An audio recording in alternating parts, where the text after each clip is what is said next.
Okay, good evening, everybody. It's 6 o'clock, so we'll make a start. Welcome along to the Rushcliffe Borough Council Planning Committee meeting. I'd like to remind everyone that the meeting is being recorded and live streamed on the Council's YouTube channel. A recording of the meeting will be available afterwards on the Council's YouTube channel.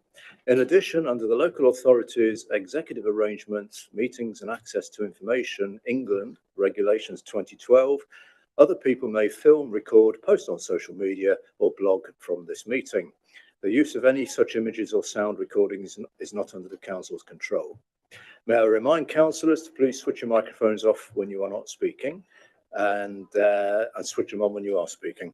So welcome everybody. Just for our visitors' benefit, I'm Councillor Richard Butler, the chairman of the committee, and with me is Councillor Walker, who is Rex Walker, who is the vice chairman.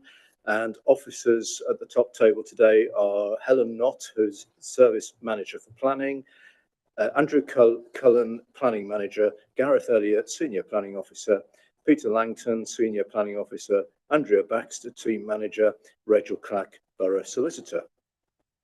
So I'd now like to move on to the first item on the agenda, and that is apologies for absence, please. Thank you, Mr. Chairman. First of all, I'd just like to correct that I'm not, in fact, the borough solicitor. I'm the legal services manager, although, of course, I welcome the promotion. Thank you. And Chair, we do have some apologies for absence. We have Councillor Georgiou, who has been substituted by Councillor Bird, and Councillor Edvine, who has been substituted by Councillor Om. Thank you. Okay, thank you, and I'm sure we'll get your title correct on the next time we read this out. So thank you for that. Item 2 on the agenda is: do we have any declarations of interest? Anyone need to declare anything? Nope. Okay, thank you. Then we go on to the minutes of the previous meeting, which was held on the 11th of July. Those of us who are here, are we happy that they're correct? Yep. So I'll sign those.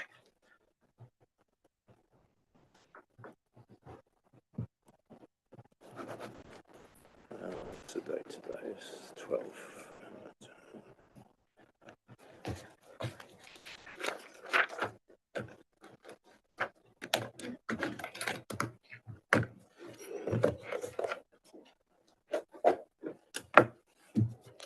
Right, so we go in, well, just before we go into planning applications, can I check that colleagues have received and seen the late representations that were emailed and also printed out? So we've all received those. Okay, thank you. So now we go on to planning applications. We have 2 applications this evening, and the first one is Easthorpe Gardens, Floorforth Lane, Ruddington, which is the demolition of an existing dwelling, garage and residential outbuildings and a proposed replacement dwelling. And Mr. Langton is going to talk us through this, please. Thank you, Chair. Yes, as noted, members are advised that there is one update by way of the late item, and that is to note that the access approved under planning reference 23/01940/FUL as referenced in the report has now been implemented. So this application is for the demolition of the existing dwelling and the construction of a new 2-storey dwelling. The application is recommended for refusal with 4 reasons for refusal set out on pages 29 and 30 of the report, on the grounds of inappropriate development in the Greenbelt, harmful impact of the proposed dwelling on the setting of the Grade 2 listed Easthorpe House and stable block, negative impact on the historic garden park and garden of Easthorpe House, which is a non-designated heritage asset, and the siting and design of the proposed dwelling failing to have regard to its local context and would fail to reinforce valued characteristics.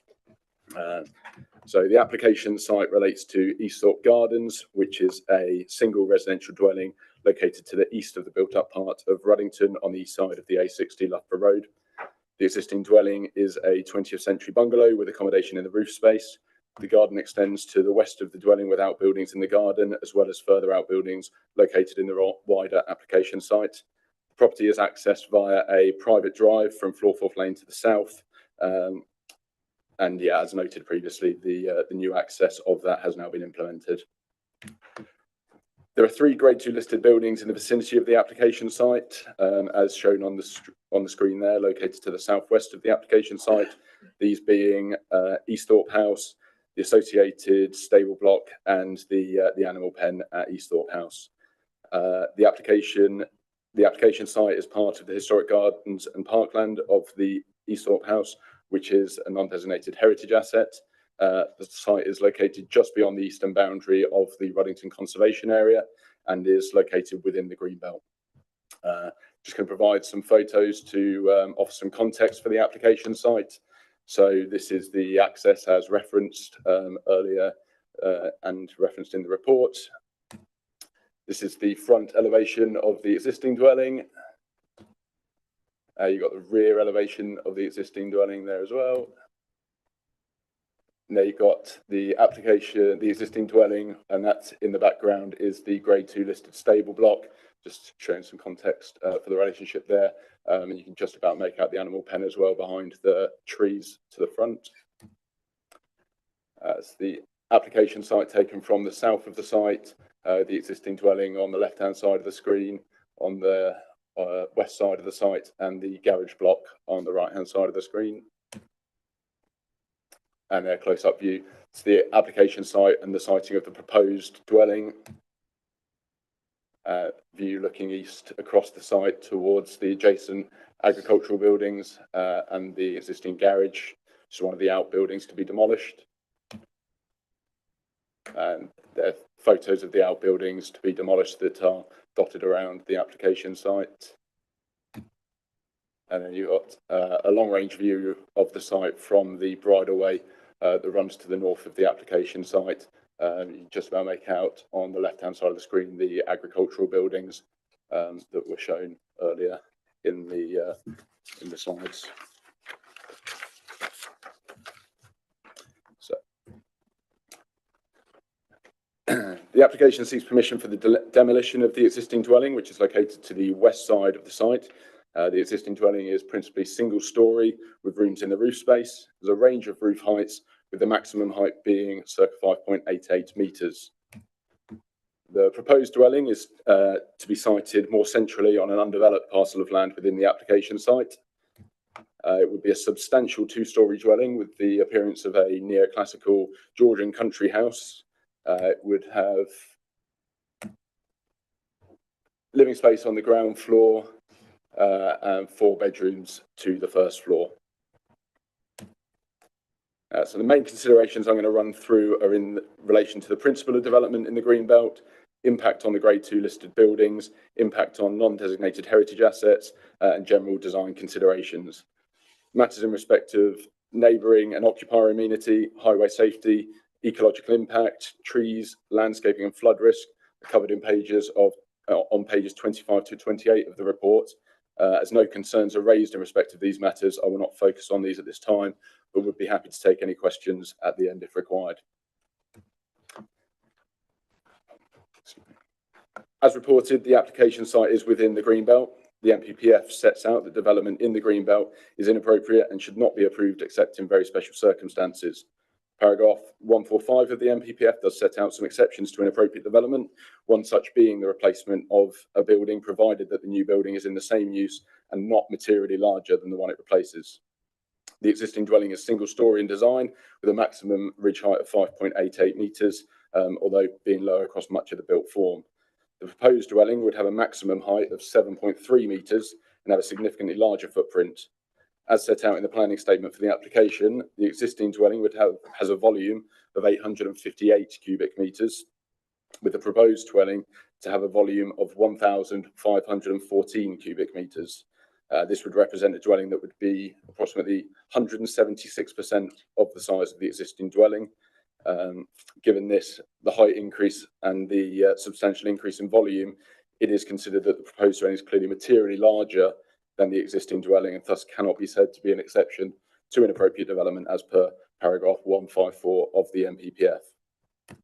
Now, the application does point to some outbuildings that will be demolished as part of the proposal, with a suggestion that these outbuildings should be factored in when comparing the existing and proposed development.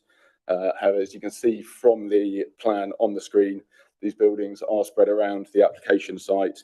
Particularly note buildings B to the east side of the site and E to the south of the site, being a particularly considerable distance away from the existing dwelling.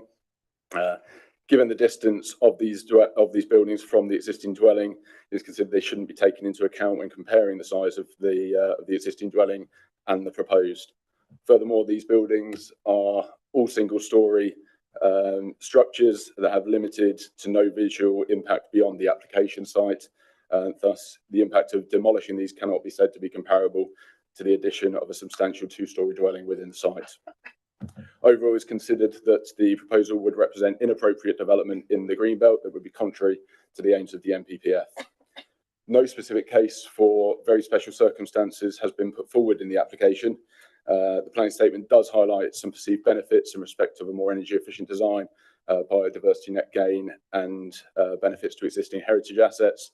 However, the benefits in respect of design and biodiversity net gain are not considered to be so beneficial so as to represent very special circumstances.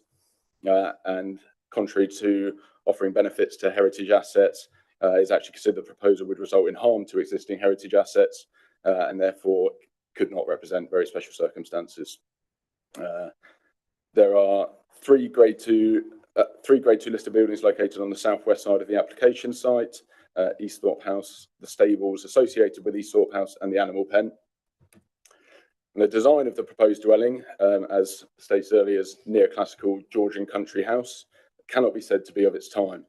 The dwelling would be substantial in terms of its size and appearance, and more of an appearance of a high status country house, with character and appearance akin to that of the listed Easthorpe House and stable block.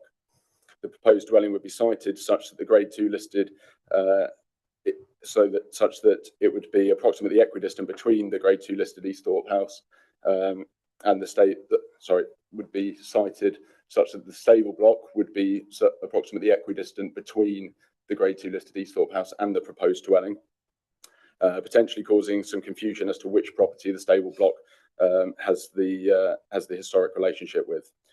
Overall, the design and siting of the proposed dwelling has the potential to create confusion by giving the new dwelling the appearance of a property with a historic relationship to the listed buildings based on architectural style and siting. As such, the proposal would represent harm to the setting of the grade 2 listed buildings, which would be contrary to policy 11 of the local plan part 1, policy 28 of the local plan part 2, policy 11 of the Ruddington Neighbourhood Plan, and section 66 of the Planning Listed Buildings Conservation Area Act 1990. The Conservation Officer has also highlighted harm to the historic park and garden of Easthorpe House on the basis that the development of an open part of the site would further erode the character and appearance of the historic park and garden. As this is a non-designated heritage asset, the proposal is also considered to be refusable on this basis. With respect to general design considerations, the proposed dwelling would be located on an open part of the site that is currently absent of any built form. The proposal would introduce a substantial two-storey dwelling that would be visible from the public right-of-way to the north and with potential glimpses available from Flawford Lane to the south. Whilst the dwelling would not be prominent from the public realm, it would introduce a substantial built form to a currently open part of the site. The openness is a key characteristic of the rural location, and this reduction in openness and significant increase in built form is considered to be harmful to this key characteristic. The proposal would therefore fail to reinforce the valued local characteristics, which include the openness of the area on which the proposed development would be located. The proposal would therefore be contrary to policy 10 of the local plan part 1 and policy 1 of the local plan part 2. Accordingly, the application is before you with a recommendation to refuse planning permission for the reasons set out on pages 29 and 30 of your report. Thank you. Thank you very much. Right, we have two speakers on this item, on this application, and both wish to speak in support of the application. And the first speaker is Mr. Grace, and who is the agent for the applicant. So just so you know how it all works, you have up to 5 minutes to speak to us. It's not a two-way discussion, it's a presentation. If you're still speaking at 4.5 minutes, we'll tell you there's 30 seconds left, and then at 5 minutes we have to say thank you very much. So as soon as you're ready, press the right button, the red light will come on and your time starts. Okay. I'm pleased to support this application, which should be approved based upon the MPPF and local planning policy. I have some 28 years experience gained within local government and private practice dealing with applications in the Greenbelt. The proposal is for a local family who are embedded in the local community. Kamal is a dentist with a practice in Edwalton, and Sandy is a local NHS GP who practices in Ruddington. They have 2 young children. The overarching vision for the site has been to replace the existing dwelling, which is of no architectural merit and outdated in terms of energy consumption, with a home that comfortably fits in with the hierarchy of surrounding buildings. It forms an infill plot within the Greenbelt between existing homes in Ruddington. I've carefully listened to committee members over the past few years. I believe you are all committed to meeting the housing needs of all your residents, and most importantly, the delivery of sustainable, energy-efficient homes that deliver significant biodiversity benefits. This application directly meets, and we believe exceeds, those aspirations within a policy context which is supportive of replacement dwellings in the Greenbelt. Significant weight can be given to the following matters which justify the approval of this application. The approval of the application will improve the openness of the Greenbelt.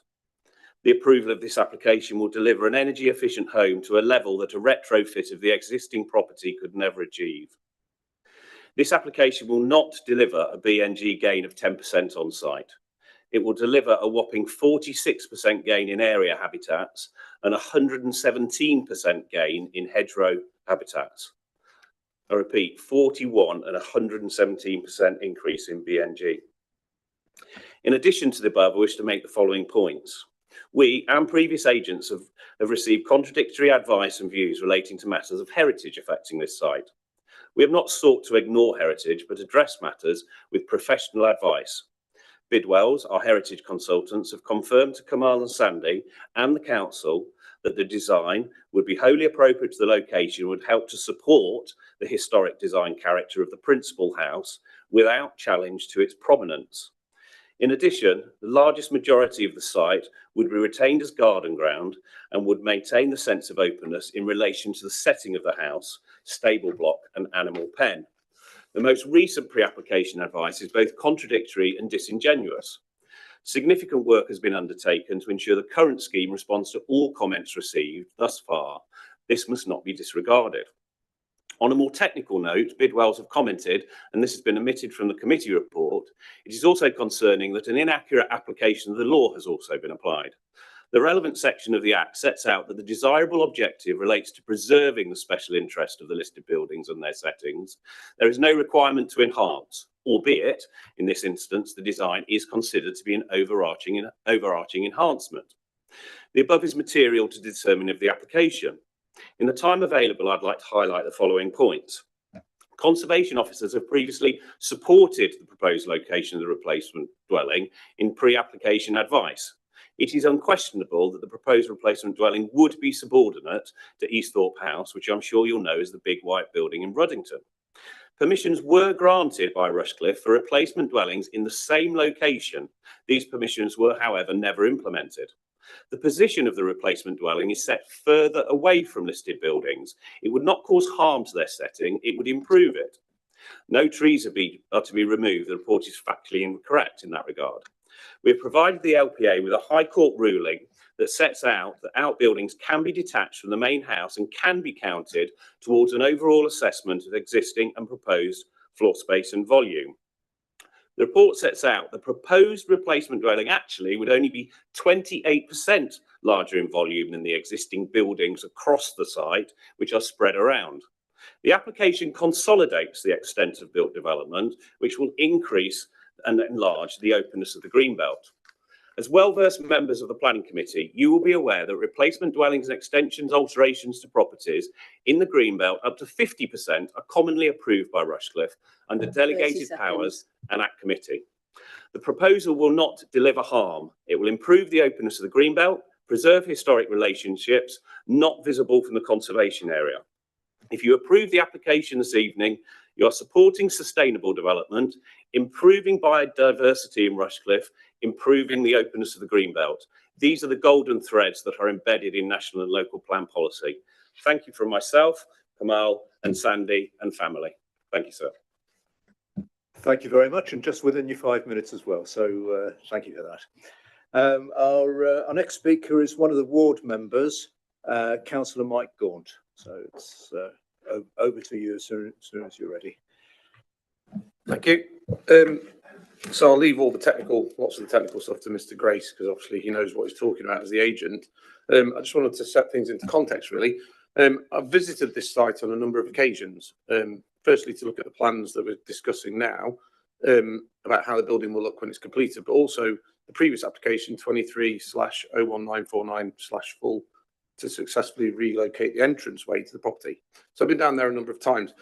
I have to say, on my first visit, I drove past the site in both directions, as the house is in such a secluded location that it's not visible in any way from Florforth Lane, any local footpaths, or even the neighbouring Loughborough Road. In fact, as a resident of Ruddington for 15 years, I've no idea that property existed on that site. I didn't know there was anything down there. The only way you would know is from looking on Google Earth. Once I found the drive, I ventured down, and it's 100 metres in length, and then turned into the property that is completely hidden behind a fully established hedgerow and mature trees. So you literally can't see it. On entering the garden, though, it became clear that the site is very large, 2 acres in fact, and can easily incorporate the building of a substantial property without having any real impact on the density of the site. The reason I mention this now is because I want you to understand and state clearly to you, all the members of this committee, that I do strongly feel that this property is both appropriate in scale to its site and also to the situation it finds itself. The entire plot cannot really be viewed by residents of the village in any way. This building would actually provide an improvement to the surrounding buildings. This supports the Conservation Officer's view when it was stated that the proposal would not harm the special interest of the conservation area, and it would not be visible from the public realm within the conservation area. The current property that is clearly out of character, that we saw the photos of, is in need of substantial repair. Its removal will significantly improve the site and its attractiveness.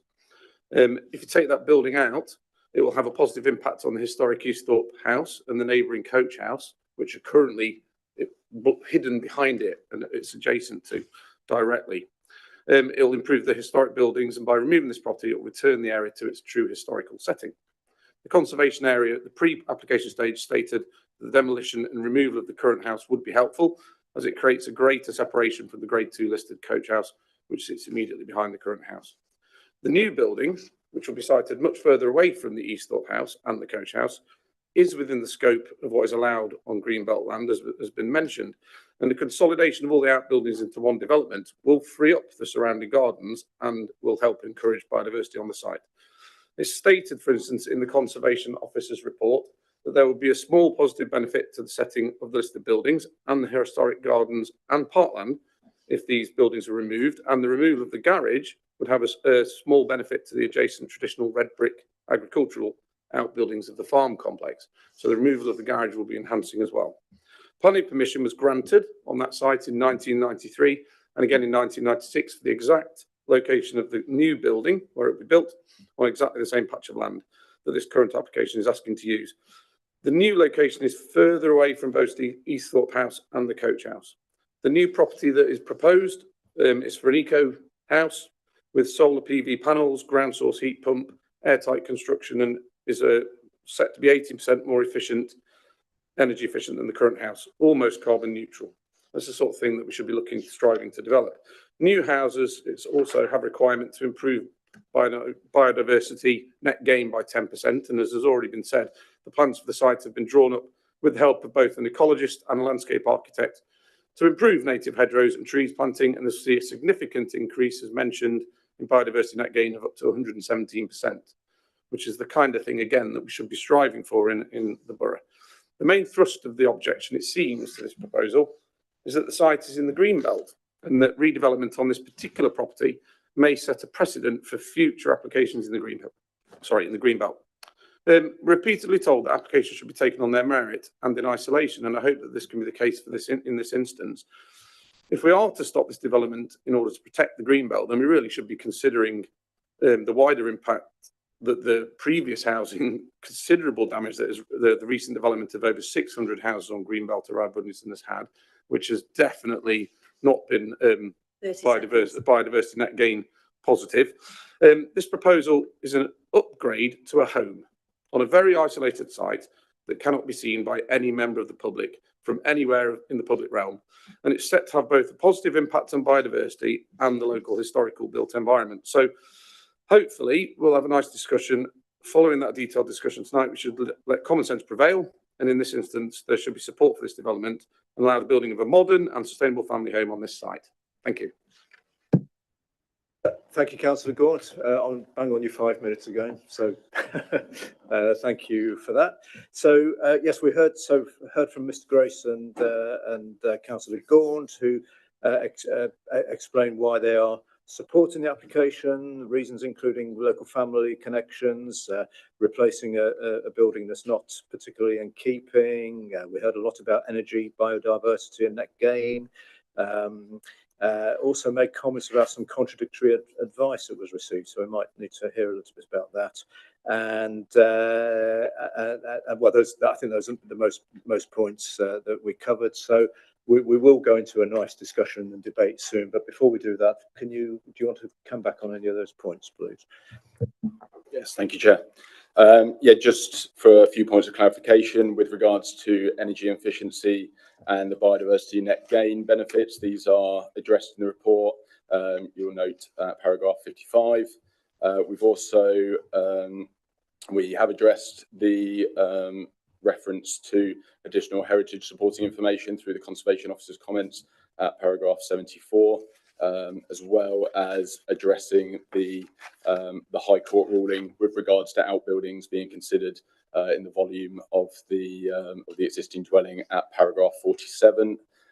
With regards to the 1993 and 1996 historic applications, these would be of such a historic nature, determined well before the National Planning Policy Framework came in, that they would no longer be considered material considerations in the determination of this application. They were never implemented and therefore have no standing.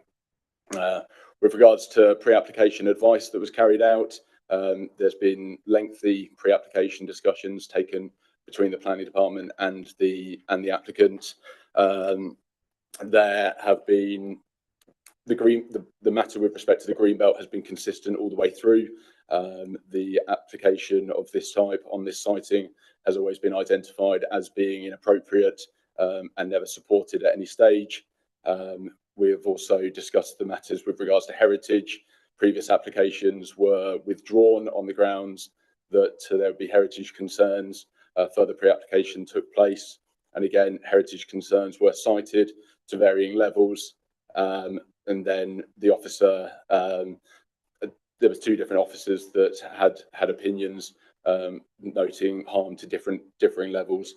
I think what's important about this is that the conservation comments, which are set out in the report for this application, are the material consideration for this application. That is the assessment before us, and what should be considered when determining this application.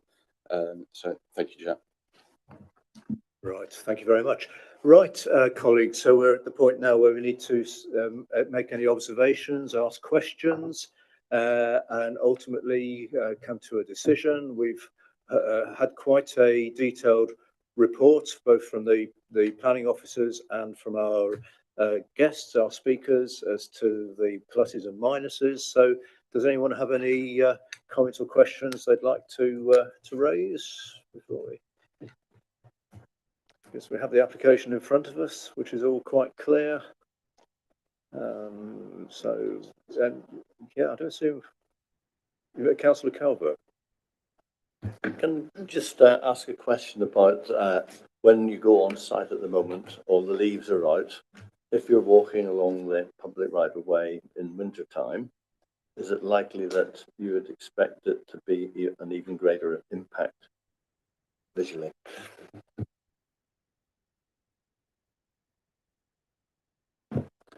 Yes, thank you for that, Councillor. I'm just retrieving the slides now. So yeah, as set out in the report. So this is the photo taken from the public right of way. Difficult to see on the screen there with the lighting, but you can just about make out on the left-hand side of that screen. Those are the traditional agricultural buildings, which you can then see in this photo here. So when you look at the location of those, with the proposed dwelling being to the left-hand side of that photograph, when you take them into account, the two-storey dwelling, given its additional height, would be visible from the public right of way, as it would be at this time of year, and therefore later in the year as well. Thank you. Thank you. Does that help, Councillor Calvert? Okay.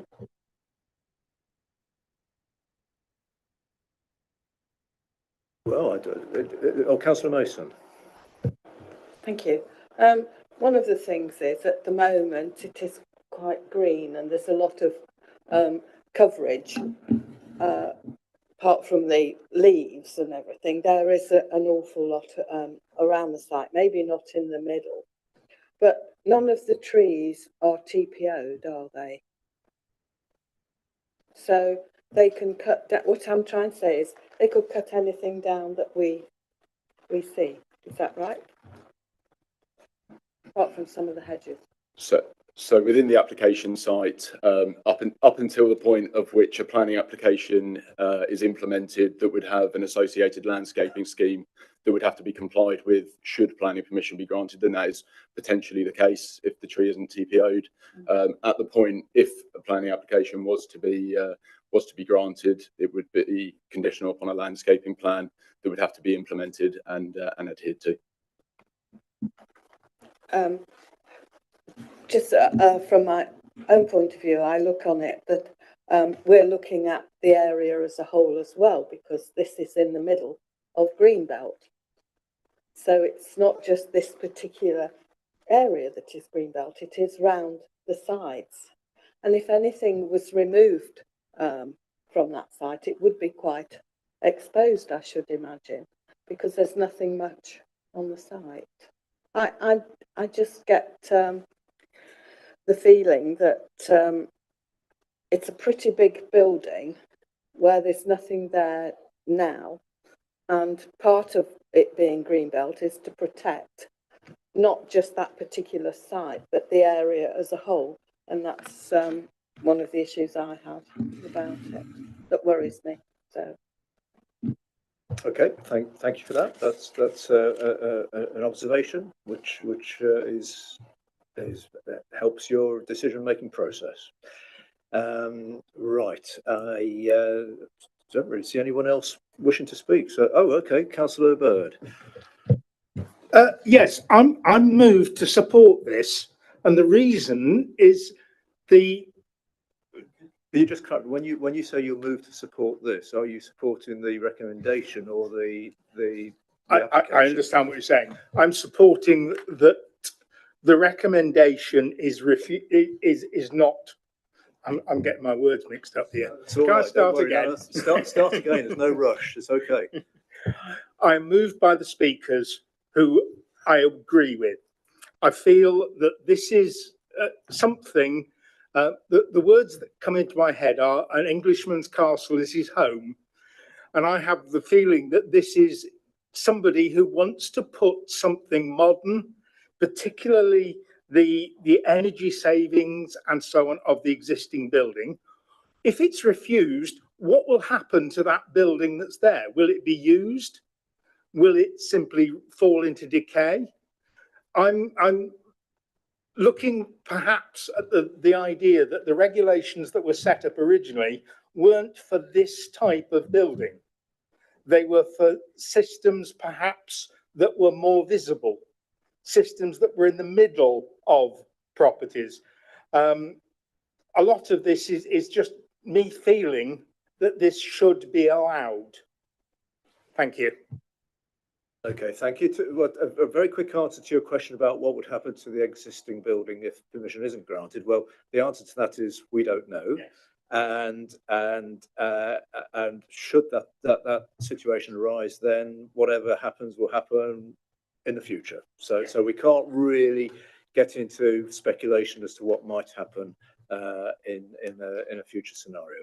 Officers, do you want to come back on any of those points at this stage? I've got Councillor Walker wants to come in as well, but.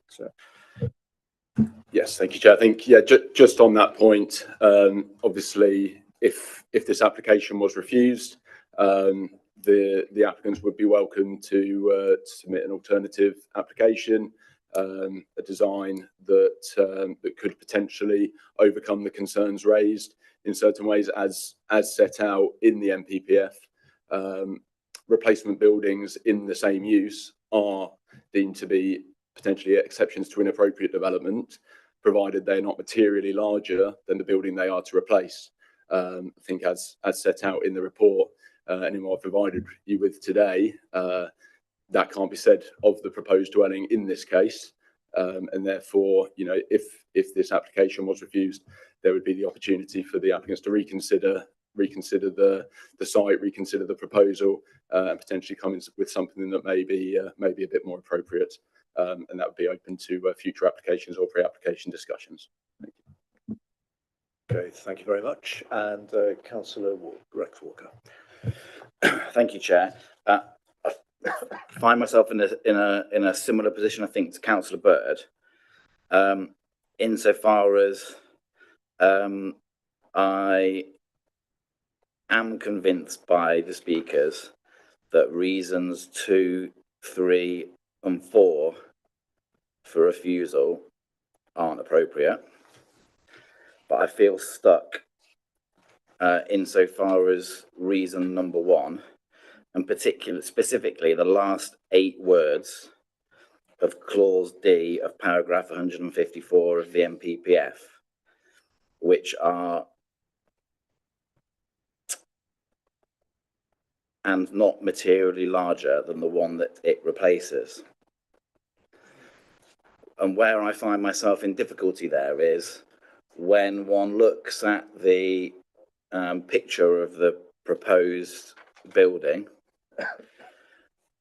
next to a picture of the existing building or buildings, I struggle not to reach the conclusion that the proposed building is not materially larger than the existing ones, be that including or not including the disparate outbuildings, simply on a eye test, if you like. It seems to me materially larger, but I'd be particularly interested in any comments that colleagues have on that topic. Okay, thank you. Well, of course, these are never easy decisions, are they? And that's why we have to weigh up the arguments for and against. So you keep mulling that over, and as I think colleagues are as well. Councillor Ellis. Thank you, Chair. I have to say that I'm sympathetic towards the applicant's proposal. I see it doing no harm whatsoever, and actually being a net benefit to the community in replacing an unattractive, decrepit building with an attractive modern building. I do accept that Greenbelt policy makes it very, very difficult to argue in favour of this kind of development. But I think the reasons that have been given for refusal are a bit weak. So I am minded to support the proposal. Righty-ho, okay. I've got Councillor Wells has indicated to speak, but before we get to Councillor Wells, and also Councillor Mason, but before we come back, Councillor Bird and Councillor Ellis, you said what you said. Are you, without putting words into your mouth, are you moving towards making a recommendation at this stage?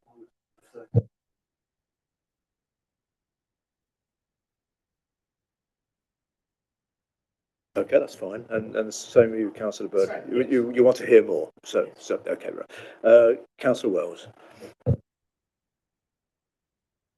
Thank you, Chair.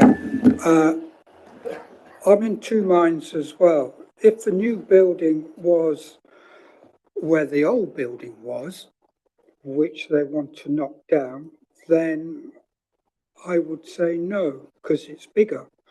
But where it is, it's quite far away from everything else.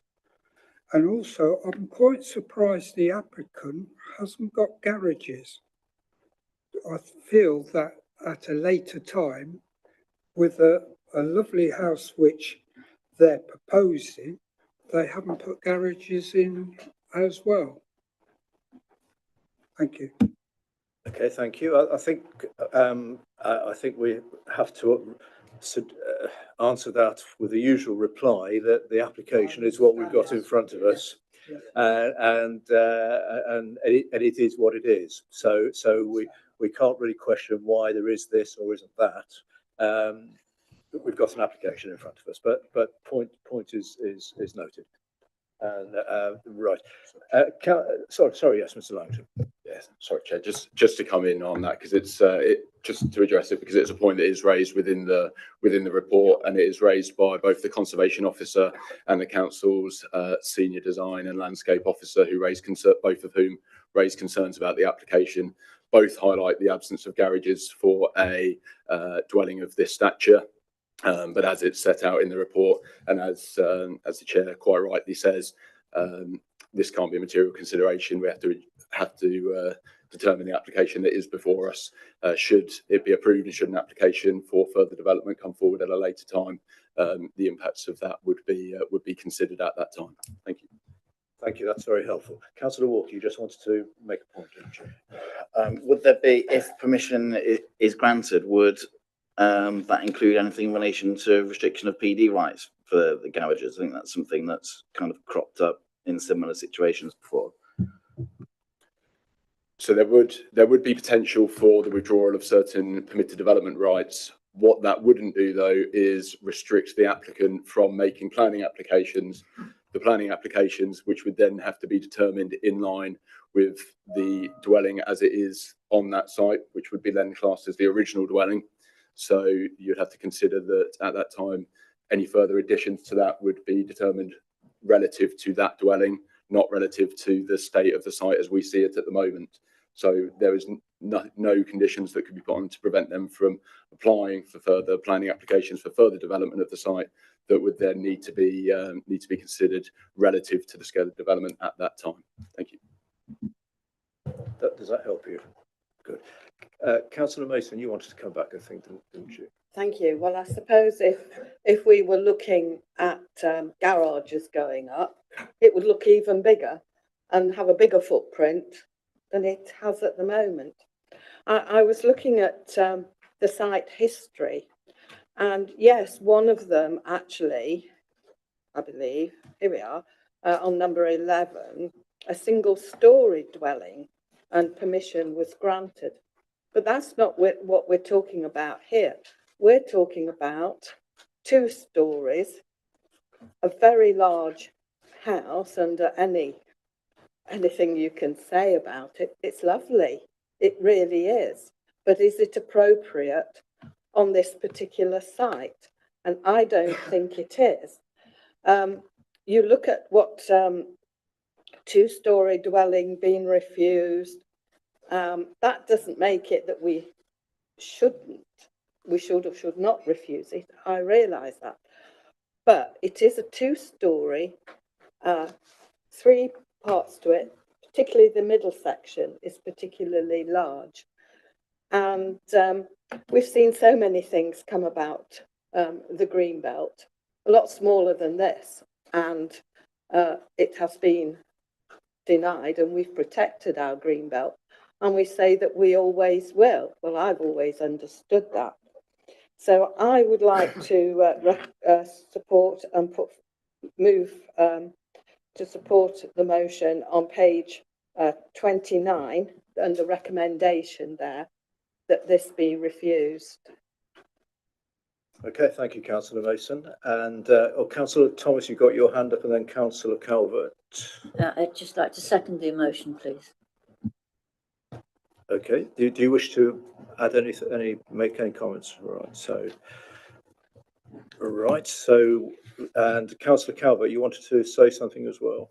Yeah, just been very helpful listening to what everybody's been saying, and my conclusion anyway is that I have a lot of sympathy for the views of Councillor Bird and the speakers, not least because the government is undergoing consultations on its what they call the MPPF, and a lot of that is to do with future developments in the Green Belt.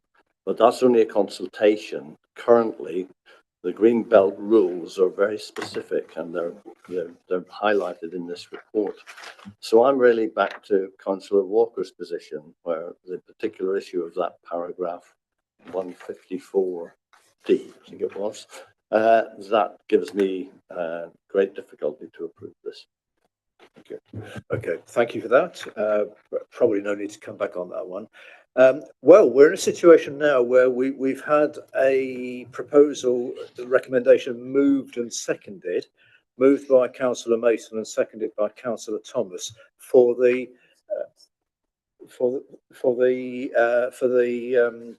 application and recommendation that's in front of us, which is to refuse permission for the reasons shown.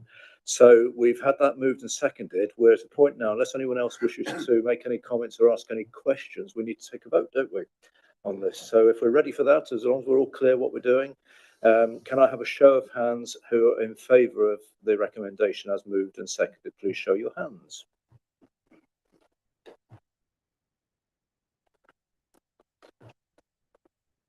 Six. Is that seven? Seven, yeah. Seven. Anyone against that recommendation? 1, 2, 3, 4. 4 against. And for the record, no abstentions. We don't normally have abstentions on planning anyway. Right, okay. So that's 7 votes in favour of the recommendation and 4 votes against. So the decision is taken that as per the report. But so that is the decision taken by committee. So thank you for your contributions. Okay, thank you. We now move on to our next application. Just do musical chairs. Yes. Sorry.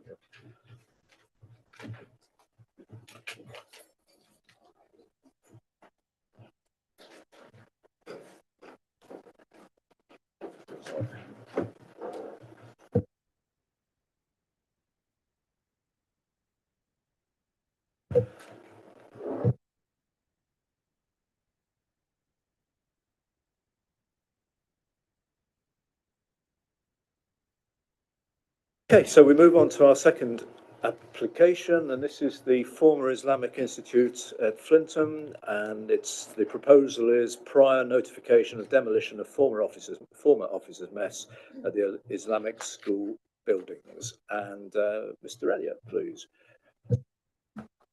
Thank you, Chair.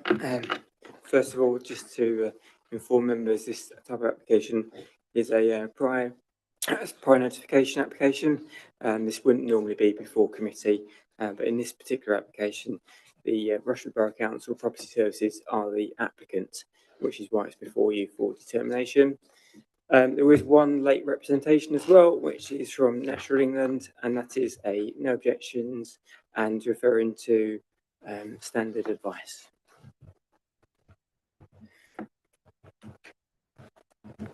So just a quick overview of the site. It's just outside of Flintham to the northwest, close to the A46. It's not within the conservation area. And a couple of photos just to orientate you around the site. This is the existing building. It's the former Islamic Institute building.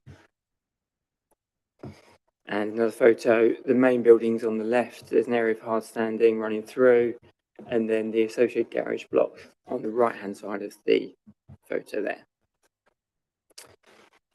This is the existing layout building. So the existing building and garage block is hashed in red, and there are a number of mature trees on site. And there is a tree preservation order which covers some groups of trees and some single individual trees within the site as well. and this is the proposed layout plan. So this is an application for the demolition of the existing building. You'll see that there's a number of TPO trees all in green. These would be protected as part of the development, and then the building would be demolished with the material and rubble stored on the existing hard standing area between the main building and the garage block. So just to remind members that this application is a prior notification, so the only consideration within this application is the method of demolition and any restoration that's needed as part of this application. It's come forward with a demolition method statement, which colleagues in environmental health have had regard to and raised no objections to. There's been no technical objections from consultees. There was a comment from the parish council in relation to the security of the site. It's existing fencing around the perimeter of the site, which would be retained. In terms of tree protection measures, as stated before, the trees would be protected with during the part of the works.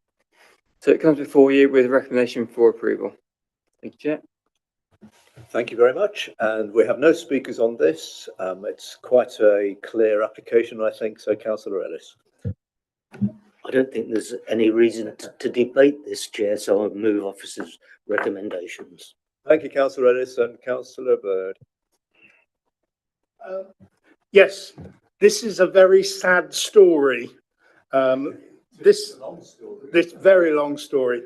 I'm probably the only person here who's actually attended events in that building when it was an officer's mess back in 1969. It was a wonderful building, a wonderful use for the surrounding areas. And over the years, it's become basically a wreck. The parish council in Flintham has continually raised the problem with the police, and over again, people have come and damaged it, caused problems, etc. It needs to go, and there needs to be something in its place. I think there is likely to be a housing built there in the future, and I don't think we're actually talking about that here, but we're purely talking about getting rid of it, and it needs ridding. Thank you very much. Thank you, Councillor Bird. Yes, you're quite correct. We're not talking about the future use of the site. We are just talking about permission to demolish. And I think we all, however long we've been here, are very familiar with the history and the saga of that site one way or another. Right, Councillor Mallender and then Councillor Wells. Thank you, Chair. The only thing that concerns me is this paragraph 26. That's back to present in parts of the building. And it says that there's a bat barn, which it appears has been built.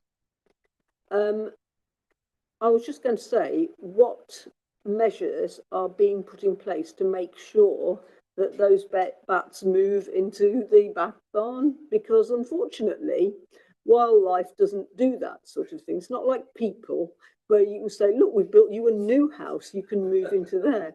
But unfortunately, wildlife doesn't always do that. And I was just wondering how that is going to be, make sure that that does work, and how we can possibly help to do that. I mean, for instance, I've got a hedgehog house in my garden in which a hedgehog has never lived. And someone on Rushcliffe Nature Conservation Strategy Implementation Group on Tuesday was saying that they'd got substantial hedgehog housing in their garden, but unfortunately, or not, well, I mean, it's not bad for the hedgehog. A whole family of hedgehogs have moved into a garage, which he's not doing anything, you know, he's looking after them and making sure that they're okay. But the thing is that that's what I mean. Nature doesn't necessarily do what you want it to. So how is that going to be made sure that that does happen? That's a really interesting question, and I remember we gave permission at this committee, I think, for the bat barn to be built, and we had a long discussion then, I think, about how it works. I'm not absolutely can't remember what the answer is. How do you convince bats to move? You can't serve them an eviction notice. So what's the general advice on that? Do we have any advice from the ecologist? Thank you. Yeah, thank you, Chair.